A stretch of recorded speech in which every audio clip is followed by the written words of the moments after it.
Ауди, кој на пазарот и во рамките на групацијата ужива повластен статус во Кина, за тамошните купувачи подготви посебна верзија за европскиот Q6. На почеток треба да кажеме дека овој модел нема ништо заедничко со истоимениот бензински кросовер кој се произведува само за Кина, од кој се разликува по знаките e-tron, бидејќи е електричен и под буквата L која кажува дека има продолжено меѓуоскино растојание.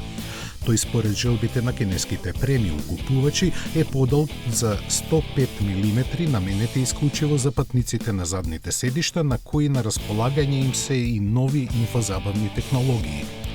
Поголемиот простор има возможен инженерите на Ауди да сместат и батерии со капацитет од 107 кВч, кои според кинеските норми треба да обезбедат автономија до 700 км.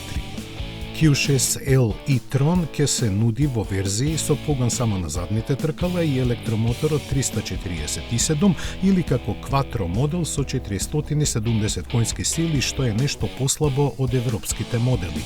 Истовремено, за купувачите низ светот, Ауди ги унапреди плагин верзиите на Q7 и Q8 со помокни погонски склопови и нови батерии. Тие и понатаму се опремени со турбобензински агрегат од 3 литри со 340 конски сили, на кои електромоторот сега додава за уште 54, односно 150 коњи во посилните верзии. Покрај подобрите перформанси, новите батерии со поголема енергетска густина овозможуваат поминување на 90 електрични километри, што е двојно повеќе од досега. Подобрен е и степенот на регенерација, а новите модели добија и електронски контролирано подвозје. Секако соодветно на се порасна и цената.